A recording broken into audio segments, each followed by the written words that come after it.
Hey guys, how's it going? Welcome back to the Cybersecurity Whisperer for the week of March 8th. Let's talk about something that should make every SOC leader slightly uncomfortable. 25 million alerts. That's how many alerts that have been analyzed across real enterprise SOCs last year. Not lab data, not vendor fairy dust, real production environments. And here's the punchline. Nearly 1% of low-severity alerts were actual threats. Now, before you say, okay, 1%, that's nothing, let's do the math together.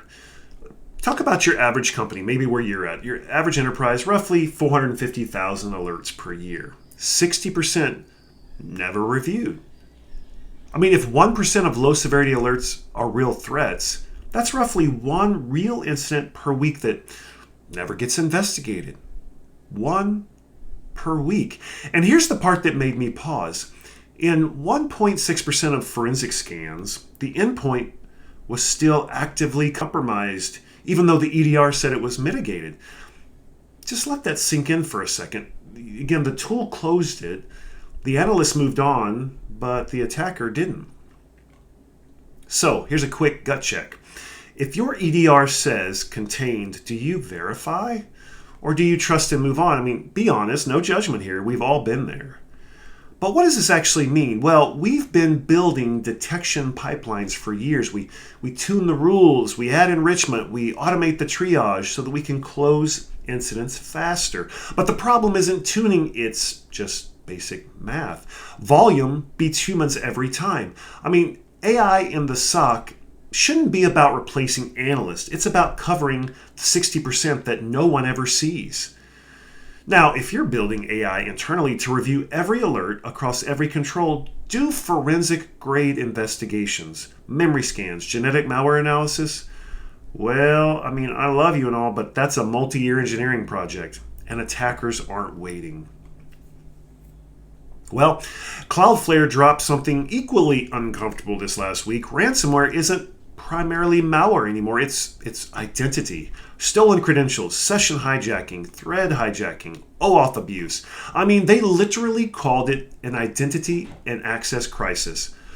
Modern extortion is blending in as legitimate traffic. I mean, you're not catching this with signatures. You're not blocking a payload. You're watching a user who looks normal. And here's something fascinating. The most common fraud attempt amount last year, get this. Think about your payroll, your accounts payable processes. $49,000. Why is that? Well, again, big enough to hurt, but small, it's small enough to avoid approval thresholds. That's not random, that's operational psychology. So if someone hijacked at your company an active email thread right now and inserted a payment request for $48,750, would you catch it? Would it get caught? Or would it look like business? Well, now this one's clever. Attackers are sending links that point to legitimate Microsoft or Google OAuth endpoints. The domain is real. The certificate, real. The brand, real. The OAuth flow is intentionally malformed so it errors, and it redirects to attacker infrastructure. So your old advice to always hover over the link, it's dead. Now the advice is, was the authentication flow expected? Come on, guys, that's a massive behavioral shift. We've trained users for years, myself included, to inspect the URLs. Now we need to train them to inspect context. That's a lot harder. So here's what we can do. Here's what's actionable steps we can take. Restrict OAuth app consent, which we've always said you need to do in your org. Audit redirect URLs, and kill unused OAuth apps, and train users to initiate authentication from bookmarks, not email links.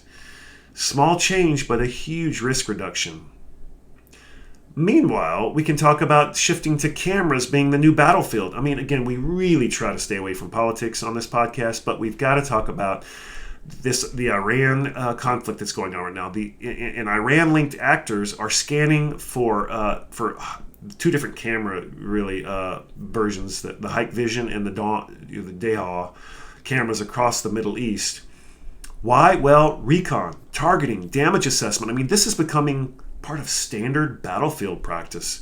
Russia did it in Ukraine, Hamas-linked group did it in Israel, and now Iran-linked actors are doing it. I mean, let me ask you, how many internet-exposed cameras does your organization have? I mean, I show this as a demo in every Inside the Mind of a Hacker class that I teach. When you've got these internet-exposed cameras with default passwords, oh, and by the way, when was the last firmware update you did on those? IoT insecurity isn't just embarrassing anymore. It's actually strategic. So again, if you have internet exposed cameras at your home, at your office, at your enterprise, update the firmware.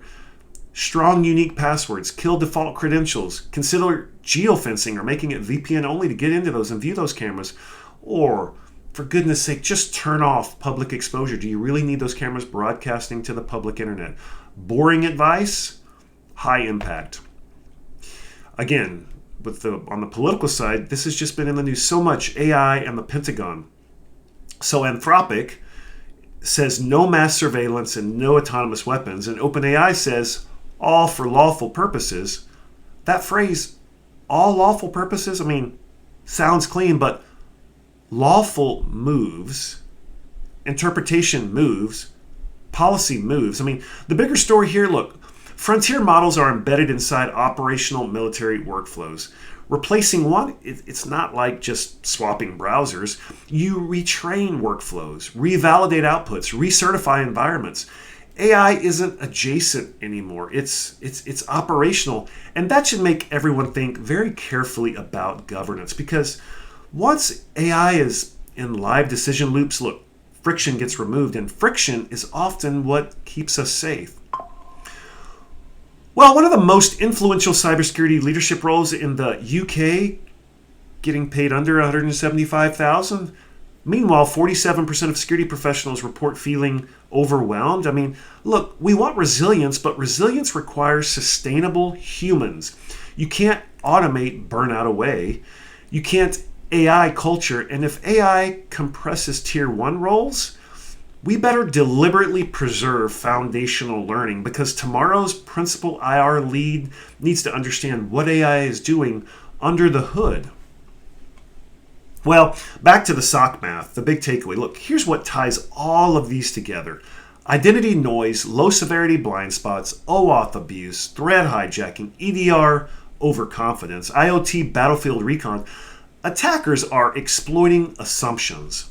Assumption that low severity means low risk, or assumption that legitimate domains equals safety, or assumption that mitigated equals done, or the assumption that identity anomalies are mostly noise.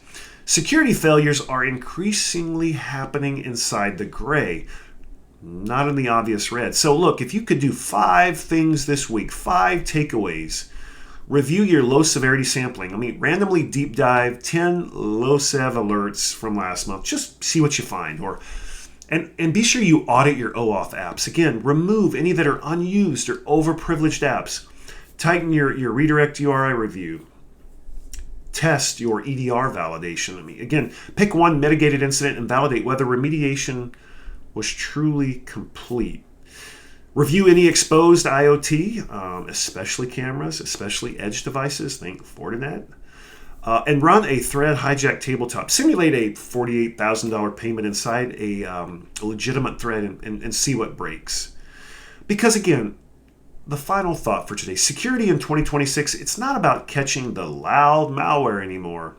It's about closing the quiet gaps. It's about math. It's about identity, about verification and resilience. And it's about remembering security is still a process, not a product, not a dashboard, not a vendor logo, a process. All right, that's it for this week. If this episode made you slightly uncomfortable, well, good. That means you're paying attention. This is the Cybersecurity Whisperer. Go verify something your tools told you was fine.